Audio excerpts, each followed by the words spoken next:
சுட்ட வடை போச்சுடா வட்டம் கிழிஞ்சு போச்சுடா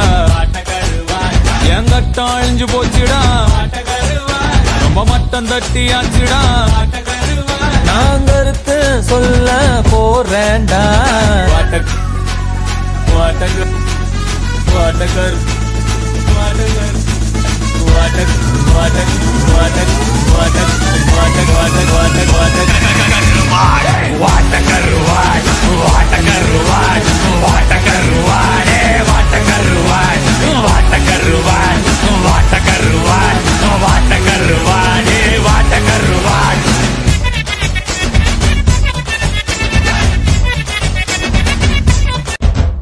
சுட்ட வடை போச்சுடா வட்டம் கிழிஞ்சு போச்சுடா என் கட்டம் அழிஞ்சு போச்சுடா ரொம்ப மட்டம் தட்டியாச்சுடா நான் கருத்து சொல்ல போறேன்டா